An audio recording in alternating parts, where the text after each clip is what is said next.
하나님 아버지, 예수님의 십자가 고난을 통하여 저에게 제사함과 구원의 은혜를 베푸심에 감사를 드립니다. 그 은혜를 기억하며 이 새벽에 예배의 자리로 모이게 하시니 감사합니다. 주님께서 홀로 지신 그 십자가에 우리의 모든 소망이 있는 줄 압니다. 우리가 그 소망을 붙잡고 우리에게 주어진 십자가를 묵묵히 지고 날마다 승리하는 저희들 되게 하옵소서. 새벽 성회를 통하여 주기도문으로 참된 기도의 영적 원리를 배우고 있습니다. 잘 배우고 마음에 새겨 주님이 가르쳐 주신 기도대로 기도하며 살아내기를 힘써 기도의 지경이 넓어지고 삶의 지경이 넓어지게 하옵소서. 십자가에서 온전한 순종을 보여주셨던 예수님처럼 우리에게 가르쳐 주신 기도를 통해 삶의 자리마다 말씀에 순종하는 저희들 되기를 기도합니다. 성회를 인도하시는 목사님, 영육을 더욱 강건하게 하시며 성령의 기름 부으심이 충만하게 하옵소서. 선포되는 말씀이 살아계신 하나님의 음성으로 저희 마음판에 새겨져 순종의 발걸음들이 되기를 소망합니다. 사랑교구 목장원들에게 은혜를 주셔서 한나 같은 기도의 어머니로 다음 세대를 일으키는 믿음의 어머니로 세워 주옵소서. 어려운 때이지만 하나님의 은혜로 믿음을 굳건히 지키며 승리하는 사랑교구와 갈릴리 가족들이 되기를 기도합니다. 이 시간에 올려드리는 사랑교구의 찬양이 주님께 영광이 되기를 소망하며 예수님의 이름으로 기도드립니다. 아멘. 우리를 시험에 들게 하지 마시옵고 다만 악에서 구하시옵소서. 나라와 권세와 영광이 아버지께 영원히 있사옵나이다. 아멘.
오늘 새벽에 이렇게 나오는데 보니까 봄비가 오고 있더군요. 언제나 이렇게 봄비를 보면 기분이 좋아져요. 왜냐하면 참 봄비는 소리 없이 내려요. 소리 없이. 소리가 없어요. 그렇죠? 비가 오는지 안 오는지 알 수가 없어요. 소리 없이 내려. 그런데 소리 없이 이렇게 내리는 봄비가 지나고 나면 생명의 역사들이 온 대지에 나타납니다. 그래서 늘 그런 생각을 해요. 봄비 같은 사람이고 싶다. 요란하지 않으면서, 말이 많지 않으면서, 소리가 없으면서도 그 사람이 머물다 간 자리에 생명의 역사들이 나타나는 그런 사람이면 좋겠다. 이런 생각들을 하게 되는데, 오늘 우리 사랑교구, 우리 특별히 젊은 청장년들이 중심이 돼서 이렇게 찬양으로 영광 돌리는 모습을 보니까 저분들이 봄비 같은 사람들이구나. 그런 생각이 들어요. 우리 옆에 있는 성도들 바라보면서 당신은 봄비 같은 사람입니다. 우리 축복하며 인사합니다. 네, 당신은 봄비 같은 사람입니다. 할렐루야. 여기 계신 분들은 다 봄비 같은 분들이야.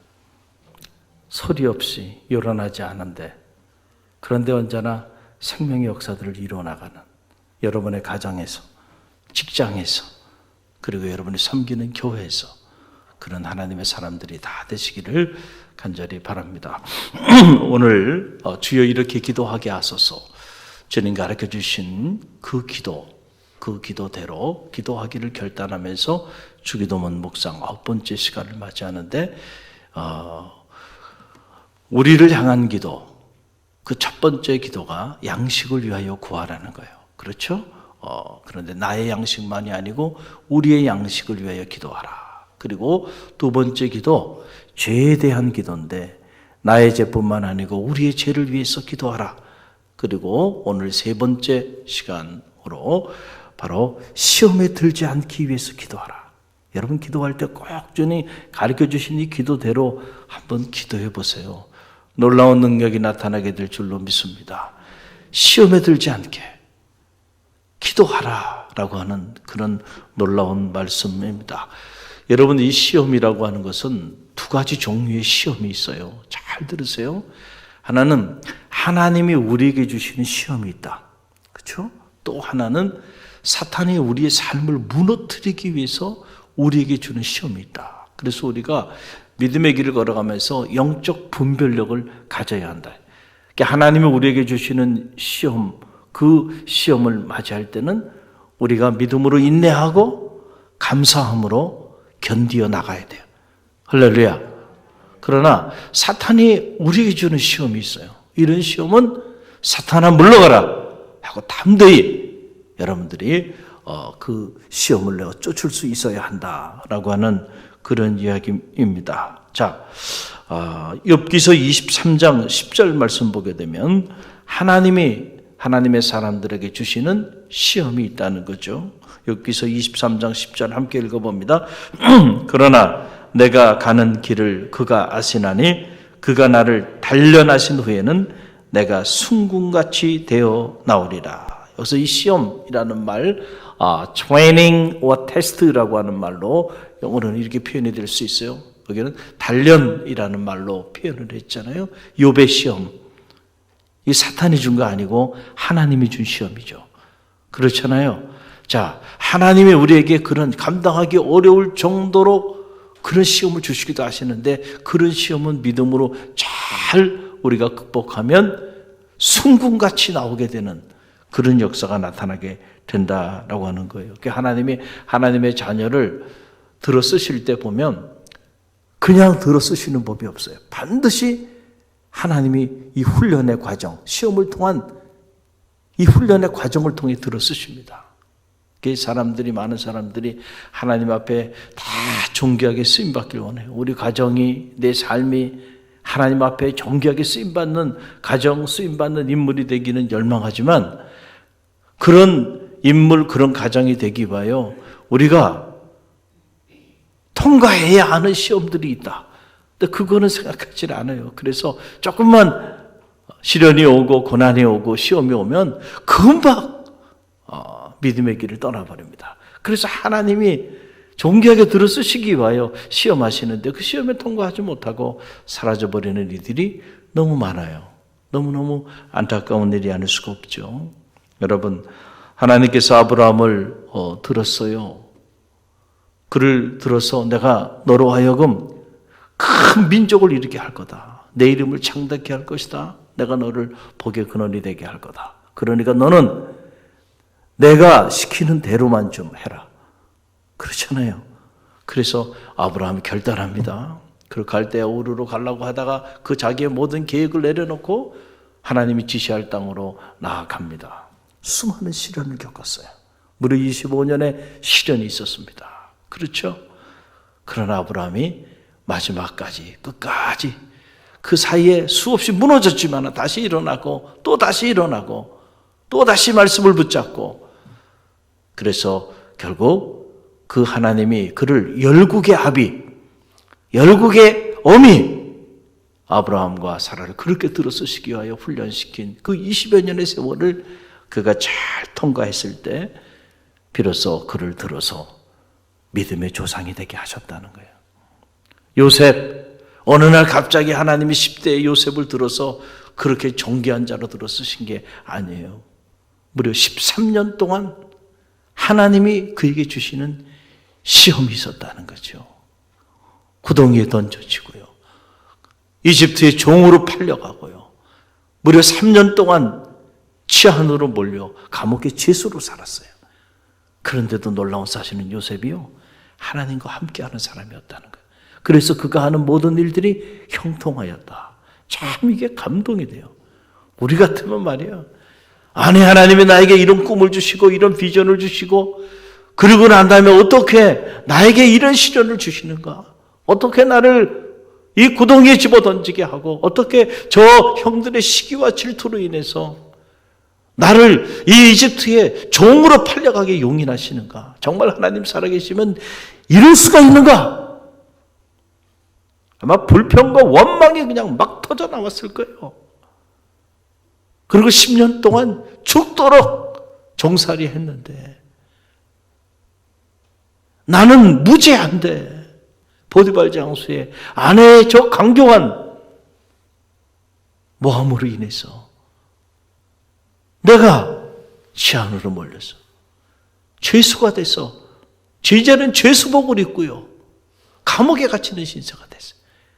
여러분, 그래도 여러분 하나님과 함께 할 수 있습니까? 하나님이 우리와 함께 하는 것은 걱정할 필요 없어요. 그건 여러분이 걱정할 일이 아니에요. 하나님은 우리와 함께 하십니다.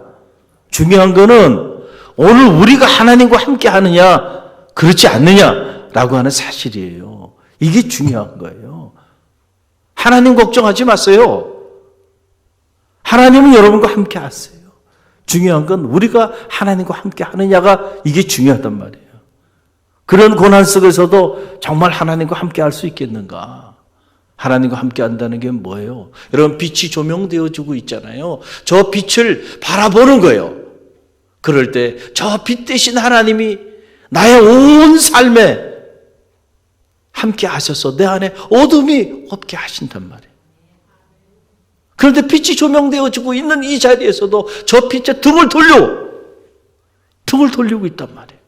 그러면 여러분, 저 빛에 등을 돌리고 있는 제 손등은요 여전히 어둠 가운데 있어요. 중요한 건 우리가 저 하나님을 향하여 터닝하는 거예요. 할렐루야. 오늘 여러분들이 이 성회에 잘 나오셨어요. 이 성회에 하나님을 향하여 여러분들이 나아가고 있으니까 이 성회에 참여할 때마다 여러분의 삶의 어둠이 사라지게 될 줄로 믿습니다. 중요한 거는 오늘 내가 그 하나님을 향하여 나아가고 있는가? 라고 하는 그런 사실이에요. 근데 요셉은 그 고난 속에서도요, 야, 멋있어. 끝까지 하나님과 함께 합니다. 흔들림이 없어요. 하나님의 때를 기다립니다. 그때도 우리 같으면 벌써 무너져도 수십 번 무너졌을 텐데 그 13년의 하나님의 시험을 통과하고 난 다음에 그의 나이 30에 이집트의 총리 대신이 되고 그가 죽는 날까지 무음하게 존귀하게 하나님 앞에 쓰임받은 인물로 쓰임받게 돼. 그 감당하기 어려운 13년의 그 시험의 세월을 통과했기 때문에 그렇게 쓰임받은 거죠. 할렐루야. 다윗이 어느 날 갑자기 우연히 쓰임받은 게 아니라니까요. 20여 년의 세월을 그 유다 광야를 헤매면서 죽음의 사지를 헤매면서 그래도 끝까지 그가 하나님과 함께 하였다. 그랬을 때 하나님이 때가 되매 모든 대적들을 다 물리치시고 그를 이스라엘의 위대한 통일왕국 시대를 이루는 위대한 인물로 때가 되매 들어 쓰시잖아요. 그런 연단과 훈련과 시험의 과정들을 통과한 자들을 통해서 하나님이 그렇게 쓰신다는 거예요. 그래서 고린도전서 10장 13절 말씀 보게 되면 함께 읽어봅니다. 고린도전서 10장 13절 사람이 감당할 시험 밖에는 너희에게 당한 것이 없나니 오직 하나님은 미쁘사 너희가 감당치 못할 시험 당함을 허락지 아니하시고 시험 당할 즈음에 또한 피할 길을 내사 너희로 능히 감당하게 하시니라. 아멘. 하나님이 우리에게 주는 시험은요, 우리를 죽이기 위해서 주시는 시험이 아니기 때문에 하나님께서 내가 너희에게 감당하지 못할 시험을 준 적이 없다는 거예요. 다 피할 길을 예비하시고 하나님께서 우리가 감당할 만하니까 우리를 또 그만한 인물로 들어 쓰시려고 하니까 때로는 큰 시험도 주시는 거예요. 할렐루야. 그 영적인 눈을 떠서 딱 내 삶에 이런 큰 시련이 왔을 때 분별해야 돼요. 아, 이게 하나님이 나를 연단시키고 더 훈련시키셔서 크게 들어쓰시기 위해서 내게 주시는 시험이고 시련이구나. 감사해야죠. 그리고 믿음으로 흔들리지 말고요. 뚫고 나가야 돼요. 그럴 때 쓰임 받는 거예요. 그런데 그 자리에서 그냥 불평하고 원망하고 그냥 예배의 자리, 기도의 자리, 섬김의 자리 조금만 힘들고 어려움이 오면 그냥 여러분 어떻게 들어쓰시겠는가? 여러분 그래서 야고보서 1장 2절로 3절 말씀 보게 되면 야고보서 1장 2절로 3절 하나님이 주시는 시험을 맞이할 때 우리가 어떻게 반응해야 하는가? 함께 읽어봅니다. 내 형제들아 너희가 여러 가지 시험을 만나거든 온전히 기쁘게 여기라. 이는 너희 믿음의 시련이 인내를 만들어내는 줄 너희가 알미라. 아멘. 너희가 여러 가지 시험을 만나거든 온전히 기쁘게 여기라는 거예요. 그리고 믿음으로 인내하며 나갈 때 하나님이 너희를 천금처럼 들어 쓰신다. 이게 하나님이 우리에게 주는 시험이에요. 그런데 오늘 주기도문에서 주님께서 우리에게 너희는 이렇게 기도하라. 우리가 시험에 들지 않게 해달라고 기도하라고 말했을 때 이 시험, 페라스모스라고 하는 말인데 이 말은 사실은 다 한국말로 시험 다 똑같이 번역을 하니까 이게 하나님이 주시는 시험인지 사탄이 주는 유혹인지 구별할 길이 없어요. 그러나 원어는 차이가 있어요. 그 영어에는 이 temptation, tempt, 유혹, 미혹 그러니까 사실은 이 번역을 그렇게 좀 번역을 하면 훨씬 더 이해하는 데 도울 텐데 한글 번역은 다 시험으로 번역을 해놔서 여러분들 이게 하나님이 주는 시험인지 사탄이 주는 시험인지 때로는 분별하기가 어렵다. 그런데 이 오늘 시험에 들지 않게 해달라라고 하는 거는 하나님 우리를 연단시키지 말라고 우리를 존귀한 존재로 들어 사용하시기 위하여 우리에게 시험을 주지 말라고 그렇게 기도하라는 얘기가 아니고 이 기도는 바로 페라스모스 사탄이 주는 시험 그 시험에 빠지지 않게 해달라고 너희는 기도하라 라고 하는 그런 말씀임을 여러분 꼭 기억하시기를 바랍니다. 달콤한 유혹을 해요. 사탄이 우리에게 공격할 때는요 무슨 정말 보기만 해도 무서울 정도의 그런 모습을 가지고 우리에게 다가오는 거 아니에요. 그러면 그 사탄의 공격과 유혹과 위협에 넘어갈 사람 한 사람도 없어요. 다 피하고 다 넘어갑니다. 그런데 그런 모습이 아니에요. 가장 달콤한 모습으로 가장 가까이 있는 사람들을 통해서 가장 믿을 만한 사람들을 통해서 사탄의 유혹이 시작이 된다. 그래서 뿌리치기가 어렵고요. 한번 사탄의 공격을 받으면 다 무너지고 만다라고 하는 그런 사실입니다. 잘 보세요. 사탄이 창세기에 보게 되면 아담과 하와를 공격해요, 공격하지 않아요? 공격해요. 달콤한 유혹으로 공격합니다. 하나님의 말씀으로 공격해요. 하나님의 말씀으로 말을 건네요. 그러니까 마음의 빗장의 문을 열잖아요. 하나님이 이렇게 말씀하셨어? 정말? 하나님의 말씀을 코테이션 해가면서 대화의 문을 열어요. 그러다가 결국은 그 하나님의 말씀에 완전히 등을 돌리게 만들어버립니다. 그렇죠? 그래서 감당하기 어려운 거예요. 이 사탄의 유혹이라는 게. 수많은 사이비 이단 단체들이요, 다 하나님의 말씀으로 미혹하죠. 하나님의 말씀이 아닌 것으로 접근하지 않아요. 그러다가 결국 마지막 순간에는 완전히 하나님의 말씀과는 정반대되게 하나님의 말씀에 등을 돌리고 하나님의 말씀에 불순종하게 만들어버리는 거예요. 내가 이것을 따먹는 날에는 정녕 너도 하나님처럼 될 거야, 이렇게 만들어버리잖아요. 그러니까 그 순간에 내가 하나님처럼 될까 봐 하나님께서 나에게 이거 따먹지 말라 그랬구나. 그러면서 하나님에 대한 의심을 품게 되고 하나님과의 관계가 완전히 파괴돼 버린 거예요. 그때부터 여러분 낙원은 상실된 거예요.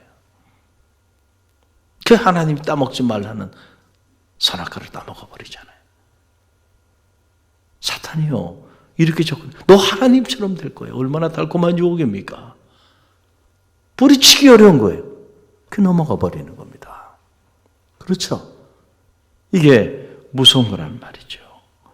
데릴라를 통해서 삼손을 유혹해서 삼손을 무너뜨리잖아요. 예수님이 하나님의 아들로서 사역을 시작하려고 하니까 40일 동안 식음을 전폐하고 금식하셨어요. 그리고 공생애를 준비하셨습니다. 기도로 준비하신 거예요. 자, 그런데 그때 여지없이 그 주님의 사역을 무너뜨리기 위하여 누가 찾아와요? 사탄이 찾아옵니다. 그러고는 사탄이 아주 달콤한 유혹으로 주님을 유혹합니다. 40일 동안 굶주린 주님에게 내가 하나님의 아들이라고 한다면 정말 이 수많은 돌들을 떡덩이가 되게 하라. 너의 굶주린 배를 채우라는 거죠. 경제의 문제죠. 경제의 문제. 빵의 문제예요. 여러분 얼마나 감당하기 어려운 유혹입니까? 내 경제의 문제를 해결해 주겠다는 거예요. 내 빵의 문제를 해결해 주겠다는 거 아닙니까? 그렇게 접근하는 거예요. 또 주님을 데리고 저 높은 성전 꼭대기에 올라가서 내가 정말 하나님의 아들이라면 한번 뛰어내려봐. 너 능력을 좀 보여봐. 이것도 뿌리치기 어려운 그런 유혹일 수 있어요. 그러나 주님의 사역은 자기의 능력을 가시하면서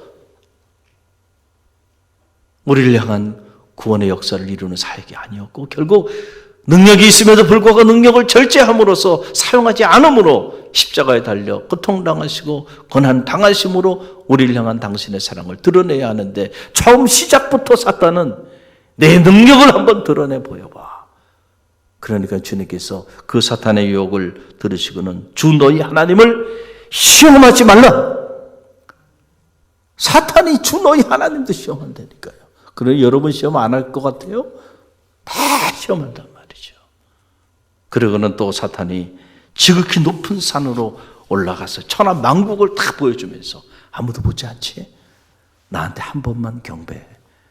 내 천하, 너의 눈에 보이는 이 만국을 내가 너에게 다 줄게. 사탄이 여러분을 데리고 그렇게 가면 여러분 뿌리칠 수 있어요? 어렵다니까요. 아무도 보이지 않는 곳에서 한 번만 나에게 절을 해. 그러면 내가 이 모든 것을 너한테 다 줄게. 이야, 여러분 이 달콤한 유혹에 넘어가지 않을 사람이 있겠는가라고 하는 사실이.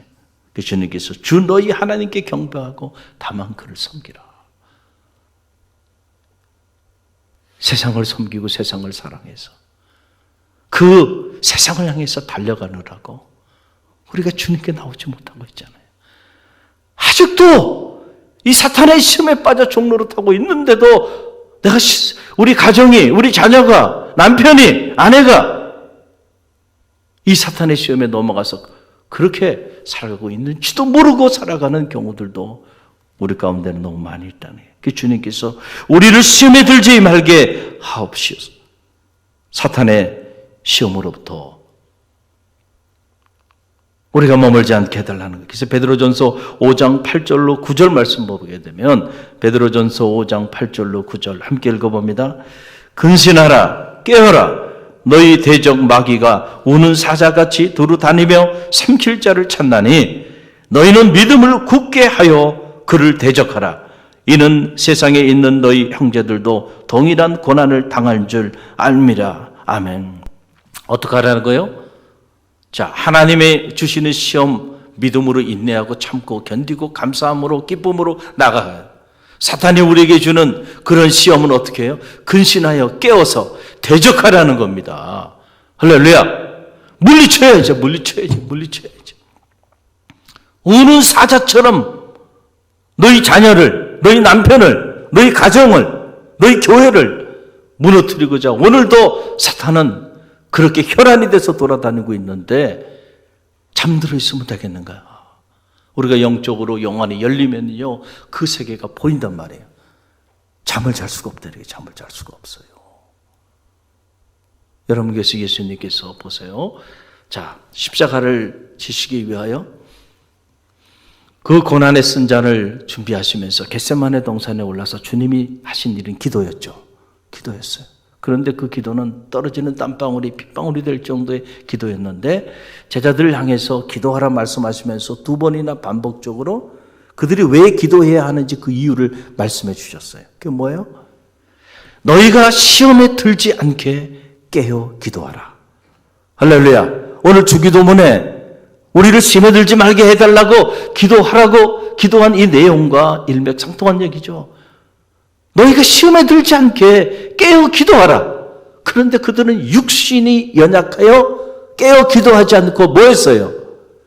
잠자고 있었다는 말이죠. 그랬을 때 결국 주님의 십자가의 고난으로 인하여 시험이 오기 시작하니까 제자들이 다 시험에 빠졌어요? 안 빠졌어요? 다 시험에 빠졌어요. 수제자라고 하는 베드로 혼장담을 하면서 말이죠. 주님 무슨 말씀이에요? 저는 주님을 위하여는 죽을 각오도 돼 있습니다. 그러면서 그렇게 혼장담하면서 주님과 함께 하겠다고 했던 베드로도요. 여러분 주님을 3번씩이나 저주하며 부인하죠. 시험에 빠져도 완전히 빠진 거 아닙니까? 그리고 주님이 이제 예루살렘 성에 입성하셔서 고난을 당하기 위하여 나아가는데 그 앞길을 가로막은 사람이 누구예요? 다른 사람이 아니에요. 어디 멀리 있는 사람이 아니에요. 주님과 상관없는 사람이 아니에요. 가장 가까이 12 제자 중에 수제자의 반열에까지 오를 만한 인물인 베드로가 주님의 앞길을 가로막는 사람이 된단 말이에요. 안 됩니다, 주님. 앞길을 가로막아요. 그때 주님이 베드로에게 뭐라고 말씀하셨어요? 내가 하나님의 일을 생각하지 아니하고 사람의 일을 생각하는구나. 사탄아 물러가라 그러잖아요.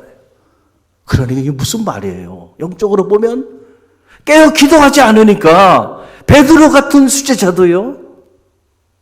사탄의 시험에 빠져서 하는 말이 하나님의 일을 얘기해야 되는데 사람의 일을 얘기하면서 주님의 앞길을 가로막고 있단 말이에요. 무서워요? 무섭지 않아요? 무서워요. 그래서 우리가 깨어 기도해야 하는 거예요. 깨어 기도하지 않으면 저나 여러분이나 하나님의 일이 아니고 사람의 일을 생각할 수 있어요. 그래서 주님의 앞길을 가로막고 여러분의 가정을 통해서 우리 교회를 통해서 이루고자 하시는 하나님의 그 뜻을 내가 이루어드리는 삶을 살아야 할 텐데 오히려 우리를 향하여 이루고자 하는 하나님의 그 길을 내가 가로막고 있을 수도 있다는 사실을 꼭 기억하시기 바랍니다. 뭐 하지 않으면 그렇게 되는 거예요?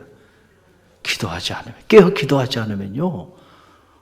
다 그렇게 되는 거예요. 그래서 깨어 기도하지 않는 성도 반드시 시험에 빠져 있습니다. 틀림이 없어요. 깨어 기도하지 않는데 어떻게 그 사람이 영적으로 살아있을 수 있겠나요? 대화를 해보면 알아요. 똑같은 한국말을 하는데 도저히 소통이 안 돼. 말을 섞어보면 가슴이 콱콱 막혀. 숨이 콱콱 막혀. 더 이상 대화가 안 되는구나. 영적인 사람이 아니네. 느낄 수 있어요, 없어요? 기도하지 않는 사람은. 그런데 어떻게 그런 사람하고 사역을 논할 수 있겠습니까? 그럴 수가 없죠. 숨이 확 막히는데. 왜 저렇게 됐을까? 기도하지 않으니까. 깨어 기도하면요, 영적인 소통을 할 수가 있어요. 할렐루야. 대화가 되는 거예요, 대화가. 근데 대화가 안 돼. 똑같은 한국말을 하는데 도저히 대화가 안 되는 경우들이 있단 말이에요. 여러분의 자녀는 시험에 빠져 있지 않은지 점검해 보세요. 기도가 살아있지 않은 자녀의 삶은 여러분 시험에 빠져 있을 수 있다는 사실을 꼭 기억하세요. 영적인 눈으로 떠서 여러분 보란 말이에요. 여러분의 가정은 시험에 빠져 있지 않은지 기도가 살아있는 가정이 되기를 간절히 바랍니다. 여러분의 가정이 얼마나 소중해요. 그 소중한 가정에 기도의 소리가 사라지지 않게 되기를 간절히 바랍니다. 주님 말씀하셨잖아요. 내 집은 만민이 기도하는 집이라 일컬음을 받으리라 하였거늘 너희가 강도의 구렬로 만들었구나. 교회도요, 기도하는 성도의 기도 소리가 사라지면 한순간에 이것이 강도의 구렬이 되어버리고 만다는 거예요. 기도하지 않는 사람들이 교회 지도자가 되고, 기도하지 않는 사람들이 교회 중직자가 되고, 기도하지 않는 사람들이 교회를 섬기는 사람들이 되면 그 사람들 때문에 교회가 다 강도의 구렬이 되고 말아버린다는 거예요. 무서운 얘기예요. 기성직자도 깨어 기도해야 하고, 장로님들도 깨어 기도해야 되고, 권사님들도 깨어 기도해야 되고, 집사님들, 성도들이 깨어 기도해야 돼. 그러지 않으면요, 우리는 다 시험에 빠져 종로로 타고 있다니까요. 그러니까 너희가 기도할 때마다 너희 양식을 위해서도 기도해. 그리고 너희의 죄의 문제를 가지고도 기도해. 그러나 그것 가지고 부족해. 언제나 사탄은 우는 사자처럼 너희를 무너뜨리려고 해. 그 사탄의 시험으로부터 건져달라고 깨어 기도하라는 거예요. 할렐루야. 오늘 주신 말씀을 붙잡고요, 이 고난주간 세 번째 새벽을 맞이하면서 주님 주신 이 말씀 우리가 품고요, 언제까지 이걸 위해 기도해야 될까요? 주님 부르시는 날까지 깨어 기도하는, 그래서 어떤 경우에도 시험에 빠지지 않는, 사탄의 시험에 빠져 하나님의 영광을 가리우지 않는 그런 성도들이 되길 주님의 이름으로 간절히 축원드립니다.